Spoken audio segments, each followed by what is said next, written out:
여러분 2주 동안 잘 지내셨나요? 한 주 안 봤다고 굉장히 보고 싶었습니다. 각자의 자리에서 다 잘 지내셨죠? 여러분들은 우리 하나님을 생각할 때 많은 모습들이 떠오르실 텐데 제가 방금 이 질문을 던졌을 때 어떤 모습이 가장 먼저 생각이 나시나요? 인자하신 모습? 아니면 하얀 옷을 입고 긴 수염을 가진 할아버지가 두 팔을 벌려서 우리를 안아주실 것 같은 그런 모습이 떠오르십니까? 아니면 불과 같이 화를 내시면서 징계하는 하나님의 모습이 떠오르십니까?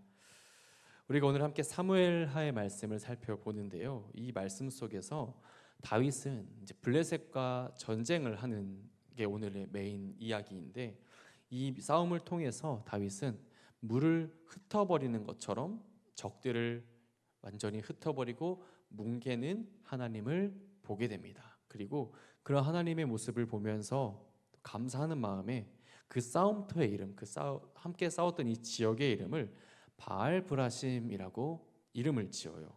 이 이름이 주님께서 격파하셨다라는 그런 뜻이었습니다. 다윗이 이제 블레셋이라는 너무나 강력한 적들과 함께 싸워야 했지만 그 적들을 너무나도 손쉽게 물리치시는 하나님을 보고서 이제 지었던 이름이었죠. 다윗이 이제 격파하신 하나님을 경험했던 이 장소, 이 시간은 그가 이스라엘의 왕이 되었 지 얼마 되지 않았을 때 일이었습니다. 이제 사울에 이어서 두 번째 왕이 되었는데 사실 이것도 스토리가 있습니다. 왜냐하면 사울이 원래 보통은 왕이 죽으면 그 다음에 아들이 자연스럽게 왕이 돼야 되잖아요. 그런데 우리가 사울의 아들 하면 요나단만 기억을 할 텐데 요나단은 사울과 함께 전투에서 죽게 되거든요. 그런데 그 다른 아들 중에 이스보셋이라는 아들이 있었습니다. 근데 그 아들에게도 장군들이 있었는데 그 장군 2명이 이제 다윗이 이제 싸움에서 승리할 것 같으니까 이스보셋, 그러니까 자기의 주인의 목을 쳐서 다윗에게 갖다 줘요. 그리고 자신들의 충성심을 증명하려고 했죠. 그런데 다윗이 굉장히 불같이 화를 냅니다. 어떻게 하나님의 기름 부은 자의 자녀를 이렇게 죽일 수 있느냐 하면서 그 장군 둘을 죽이고 그리고 그 이스보셋을 장사해 주는 그런 장면이 앞에서 나옵니다. 그런데 이제 그렇게 해서 이스라엘의 기름 부음 받았던 다윗이 두 번째 왕이 되는데 그가 처음 유다를 통치했을 때는 유다 지역 중심에 있는 헤브론이 굉장히 통치하기에 편했는데 이제 전체 이스라엘을 다스려야 하다 보니까 이 지역이 조금 아래쪽에 있었어요. 그러다 보니까 좀 위쪽으로 올려서 전체를 다스리면 좋겠다 하는 마음으로 헤브론이라는 곳에서 북쪽으로 약 30km 떨어진 우리에게 너무나 잘 알려져 있는 예루살렘으로 수도를 옮기려 합니다. 예루살렘에는 여부스 사람들이 살고 있었는데 그곳 사람들을 쳐서 점령하고 이제 예루살렘을 수도로 삼은 것이죠.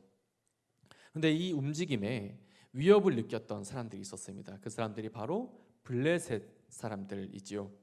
블레셋은 이제 골리앗을 죽인 다윗을 정말 가장 큰 적대감을 가지고 있었고 위협적으로 생각을 하고 있었어요. 그랬던 다윗이 전체 이스라엘의 왕이 되고 그리고 조금 더 자신들과 가까워진 수도를 옮겨서 자기와 가까워지니까 그 통치가 더 강력해질 것 같은 거였죠. 그래서 이제 다윗이 왕이 된 기념으로 이제 쳐들어옵니다. 다윗을 잡으려고 쳐들어왔는데 이제 이스라엘과 다윗에게 큰 위기가 닥쳐온 거죠. 다윗은 블레셋 사람들이 자기를 잡으러 온다는 소식을 듣고는 그들과 맞서기 위해서 요새로 내려갑니다. 이미 이제 블레셋 사람들이 그 지역 르바임 골짜기에 가득하게 마치 물처럼 가득하게 채워져 있었어요. 그렇게 이스라엘과 블레셋의 큰 전투가 한번 시작이 됩니다. 다윗과 이스라엘 군사들이 골짜기에 가득 찬 블레셋 사람들을 물리치는데 전쟁에서 승리하는데 다윗이 고백하기를 그 모습이 마치 손으로 물을 흩어버리는 것처럼 아주 쉽게 이스라엘 사람들의 공격에 블레셋 사람들이 맥없이 쓰러지는 것을 보게 된 거죠. 그 모습을 보고 다윗이 바알브라심이라면서 하나님이 물을 흩어버리는 것처럼 적을 격파하는 것처럼 강한 군대를 격파하는 하나님의 모습을 경험하게 되었던 것입니다. 사실 이스라엘이 더 큰 나라로 성장하기 위해서 이 블레셋이라는 나라를 반드시 넘어야 했었어요. 그동안 이스라엘은 블레셋을 이기지 못해서 많은 어려움을 당했습니다. 사사시대 때에도 블레셋과의 싸움은 이스라엘에게 버거웠어요. 우리가 엘리 제사장 잘 아시죠? 사무엘 선지자와 관련된 엘리 제사장. 이때에도 블레셋과의 전투를 어떻게 이기지 못해서 계속 패배를 하니까 어떤 방법을 사용했습니까? 하나님의 언약궤, 그 안에 있는 10계명의 돌판과 모세의 쌍난 지팡이가 들어있는 언약궤를 가지고 우리가 전쟁에 나가면 승리하겠지라는 마음으로 언약궤를 들고 전쟁터에 나가기까지 하거든요. 근데 어떻게 됐습니까? 이겼어요? 졌어요? 졌어요. 그냥 진 것도 아니고 하나님의 언약궤, 정말 이스라엘의 국보죠. 국보 1호를 그냥 빼앗긴 겁니다. 정말 처참한 패배를 겪죠. 사울 역시 길보아 산에서 전투를 하다가 죽게 되는데요. 누구와 싸우다 죽었을까요? 블레셋과 싸우다 죽게 됩니다. 우리가 블레셋 하면 단번에 골리앗을 떠올릴 정도로 사실 이스라엘과 블레셋은 정말 지독한 악연 가운데 있었습니다. 이스라엘이 더 성장하고 번영하는데 블레셋이라는 존재는 아주 큰 세력이었어요. 그들을 가로막고 있었습니다. 하나님께서는 다윗을 불러서 그들과 싸우게 하십니다. 그리고 블레셋을 물을 흩어버리듯이 너무나도 하나님의 방법으로 편안하게 격파하시죠. 이스라엘이 하나님의 나라로 견고하게 세워지게 하셨습니다. 다윗이 다른 성경의 다른 인물들보다 더 큰 신앙의 인물로 성장할 수 있었던 것은 그에게 다가왔었던 여러 가지 장애물들을 돌파할 수 있었기 때문이었습니다. 골리앗을 만났을 때도 그랬고요. 사울이라는 정말 자기를 끊임없이 죽이려고 하는 인물을 대할 때에도 다윗은 이 장애물을 돌파했습니다. 격파했어요. 그리고 그 모든 돌파의 중심에 바알 브라심에 함께 하시는 하나님이 계셨던 것이었습니다. 우리가 우리의 삶 속에서 믿음으로 성장하고 견고하게 설 수 있는 것 또한 마찬가지였습니다. 우리가 믿음 생활을 하면서 정말 여러 가지 위기들, 정말 마음들, 그런 생각들이 우리에게 다가옵니다. 이것을 우리는 잘 돌파해야 할 거예요. 오늘 다윗이 경험한 바알 브라심의 하나님을 우리가 함께 바라보면서, 다윗이 경험한 하나님을 바라보면서 우리에게 다가오는 이런 장애물들이 우리에게 어떤 의미가 있고 또 어떤 도전들을 이렇게 어떻게 도전을 이겨낼 수 있을지를 함께 말씀을 통해서 살펴보았으면 좋겠습니다. 먼저 하나님께서는 하나님의 백성들이 믿음으로 성장하기를 바라며 서기를 원하시는데, 그렇게 하기 위해서 먼저 믿음의 장애물을 그 앞에 놓으셨습니다. 이런 일은 사실 다윗이 처음이 아니었잖아요. 그 앞에 훨씬 거슬러 올라가 보면 크게 이야기하면 출애굽부터 시작을 해볼까요? 출애굽 때 하나님께서 이스라엘 백성들이 출애굽을 해서 광야 생활을 하면서부터 그들이 하나님의 견고한 백성으로 서가기를 원하셨습니다. 그래서 이스라엘 백성들을 사실 편하게 두지 않으셨어요. 어렵게도 하시고 또 여러 가지 위기를 주시지 않습니까? 광야 생활 가운데 여러 가지 장애물들을 주셨잖아요. 먹을 것이 떨어지기도 했고, 또 목이 말라서 굶주리기도 하고, 또 가나안에 살고 있는 강력한 적들을 보여주시기도 하십니다. 그런데 이스라엘은 그 앞에서, 장애물 앞에서 어떤 모습을 보였습니까? 그것을 돌파하려고, 그것을 이기려고 하는 것이 아니라 오히려 그 앞에 주저앉았어요. 비난하고 비판하고, 그리고 하나님과 모세를 원망하죠. 이러다 죽겠습니다. 진짜 우리를 죽이려고 하실 생각이십니까? 차라리 이럴 거면 우리를 그냥 가난해서 죽게 하지 왜 여기까지 끌고 나와서 이런 죽음을 맞게 합니까? 라고 하기도 하고, 가난의 적들을 보면서 그들 앞에서 우리는 마치 메뚜기와 같습니다. 어떻게 우리를 여기서 죽이십니까? 하면서 눈물 흘리면서 정말 모세와 아론에게 돌을 던지려고까지 하잖아요. 결국 그렇게 불평하고 원망했던 사람들은 가나안에 들어가지 못하고 광야를 돌다가 모두 죽고 말았습니다. 하나님께서는 우리들의 신앙이 어린아이와 같은 믿음의 상태, 그대로 똑같은 믿음의 상태에 머물러 있는 것이 아니라 더욱 견고한 믿음으로, 강한 믿음으로 도약하고 성장하기를 원하셨어요. 그래서 시시때때로 우리 앞에 여러 가지 장애물들을 놓으시죠. 그리고 그것을 격파하고 그것을 뛰어넘으라고 말씀하고 있으십니다. 그런데 하나님께서 이런 장애물을 우리에게 허락하시는 것이 더 이상 넘어오지 말고 거기서 그대로 기다려라 라는 뜻이 아니라 이것을 돌파하라는 것인데, 우리는 하나님의 뜻을 다 알지 못해서 늘 고민하고 근심하죠. 우리에게 다가오는 많은 어려움들, 장애물들을 이것을 통해서 더욱더 견고한 믿음의 사람으로 성장할 수 있기를 간절히 소망합니다. 장애물 앞에서 굴복하고 좌절하는 것이 아니라 극복해서 넘어서는 우리 모두가 되기를 간절히 소망합니다. 다윗이 하나님께서 주시는 여러 가지 장애물들 너무나 많이 만났지 않습니까? 다윗이. 그런데 이런 것들을 잘 돌파해 왔기 때문에 주변의 어떤 상황에도 흔들리지 않는 믿음을 가질 수 있게 되었습니다. 그리고 다윗이 이런 어려움들, 장애물들을 잘 극복할 수 있었던 것이 다윗이 운이 좋아서, 아니면 주변에 훌륭한 신하가 많이 있어서, 능력이 뛰어나서 우연이 결코 아니었다라는 것을 우리는 꼭 집중해야 할 것입니다.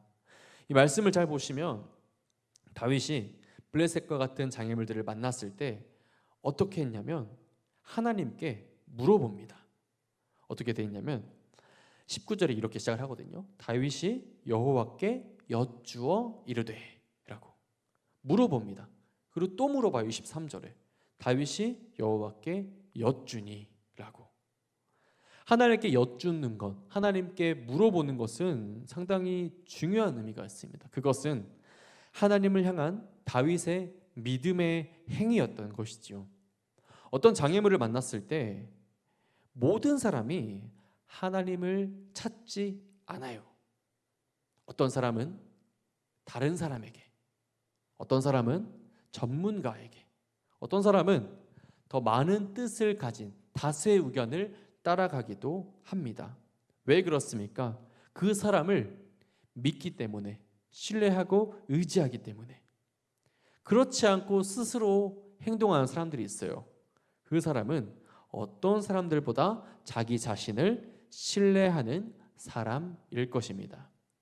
그런데 다윗은 오늘 말씀 속에서 누구에게 가장 먼저 물어봅니까?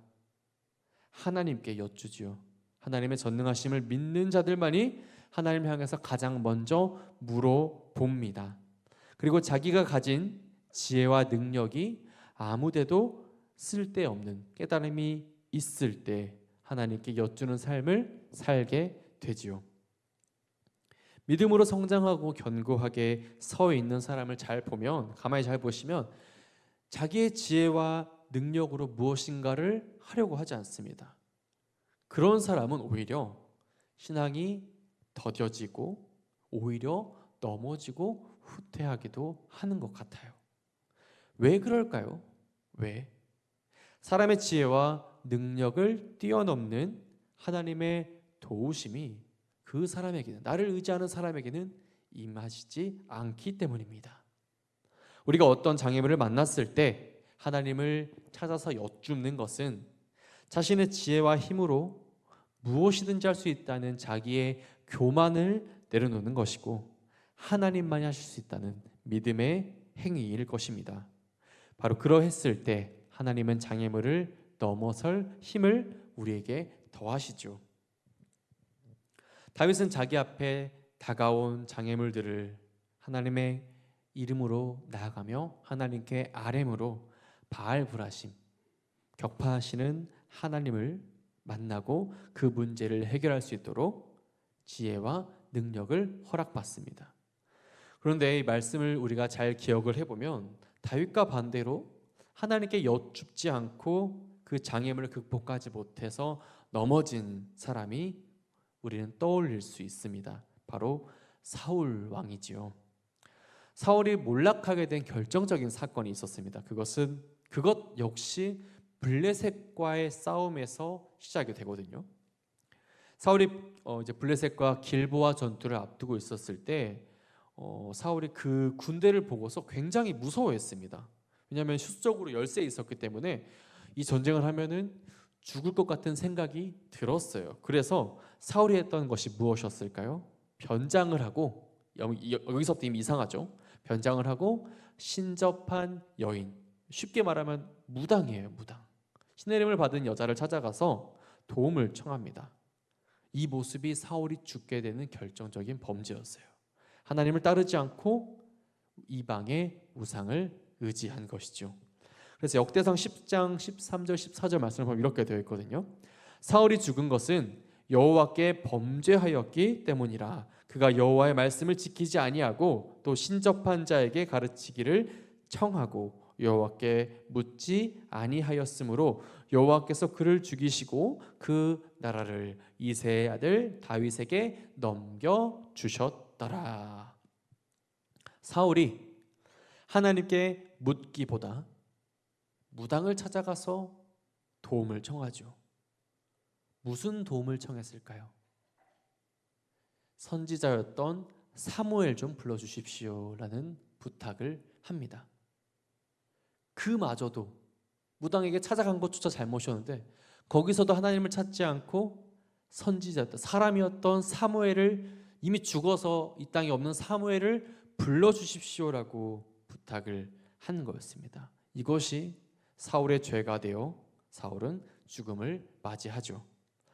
하나님께 아뢰지 아니했다고 이렇게 죽이는 것이 어떻게 보면 너무하시지 않나 이런 생각이 드실 수 있겠으나 그것은 곧 사울의 불신앙을 의미했습니다. 하나님을 신뢰하지 않고 의지하지 않는 그의 불신앙이 죄가 되었고 결국 이 죄가 죽음으로 이어진 것이었어요. 하지만 다윗은 언제나 하나님을 의지하고 하나님께 아뢰는 삶을 살았기에 그것이 하나님의 도움을 받게 되었던 결정적인 사건이 되죠. 우리가 하나님께 우리의 삶의 모습을 아뢰는 것은 여러 가지 방법이 있을 수 있을 것입니다.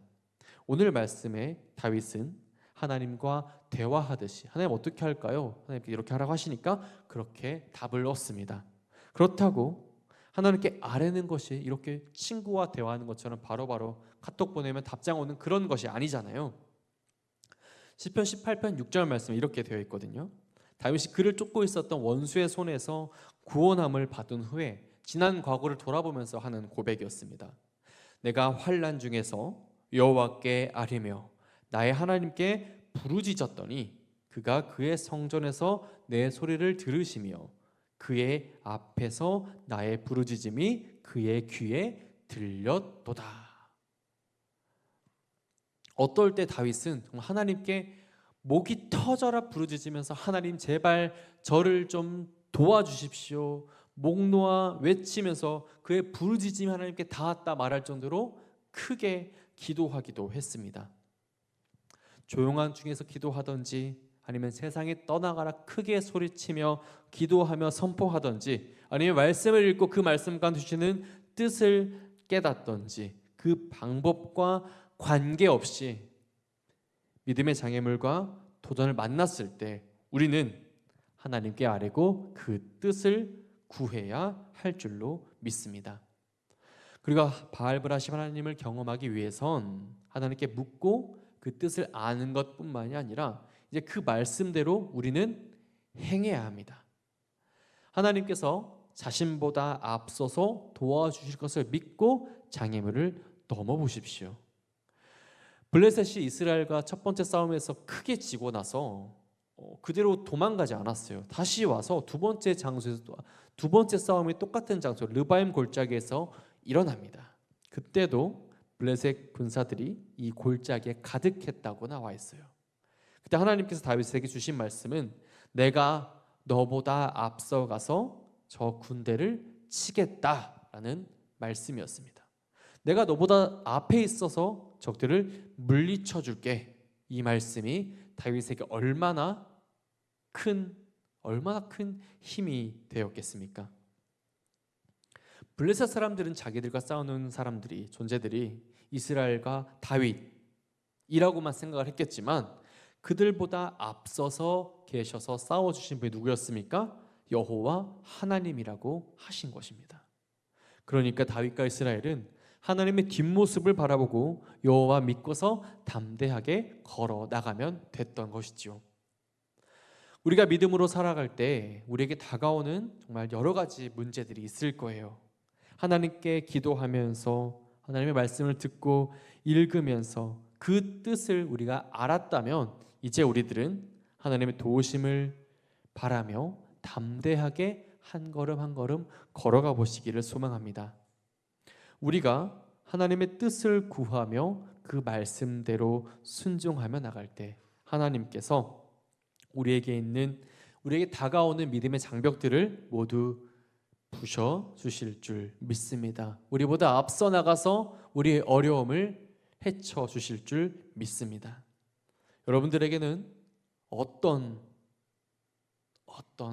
모습, 사람, 환경, 어떤 것이 여러분의 믿음의 성장을 붙잡고 있습니까?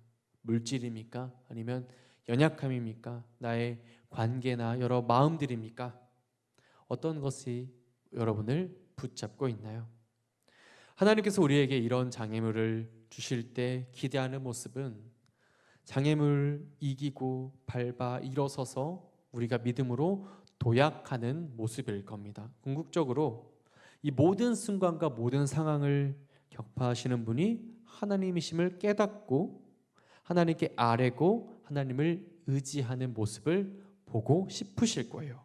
그러니 우리에게 여러 가지 어려움들 찾아왔을 때 우리는 위축되지 말고 주저하지 말고 물러서지 말고 더욱더 하나님을 바라보며 의지하며 나아가시기를 소망합니다. 하나님은 지금도 우리의 믿음이 성장하기를 보고 싶어 하세요. 그리고 그 일을 하기 위해서 하나님은 수시로 그의 자녀들에게 우리들에게 여러 가지 환경과 도전과 어려움을 주시기도 하십니다. 이것을 이겨내 보시기를 원합니다. 우리에게 도전이 찾아왔을 때, 어려움이 찾아왔을 때 하나님께서 보시고자 하는 모습, 하나님께 아뢰고 의지하는 모습을 보여주십시오. 다윗처럼 말이죠. 사울처럼 세상의 방법을 찾거나 신접한 여인을 찾거나 다른 방법을 찾는 것, 하나님께 아뢰지 않는 것이 죄가 될 수 있다는 것을 기억해 보시길 바랍니다. 하나님 없이 내 능력으로, 내 힘으로, 내 뜻을 이것으로도 할 수 있다는 이 마음이 때로는 교만이 될 수 있다는 것, 이것도 기억해 보십시오. 하나님의 말씀과 뜻을 구하고 또 간구하고 아뢰는 삶을 살면서 믿음이 성장하는 여러분 되시기를 간절히 소망합니다. 우리 앞에 놓여 있는 믿음의 문제들, 어떤 장애물, 어떤 어려움들이 있는지 살펴보시고 하나님과 우리 사이를 가로막는 그것을 외치며 뛰어넘을 수 있는 사랑하는 새벽의 청년들 되시기를 우리 주님의 이름으로 간절히 축원합니다.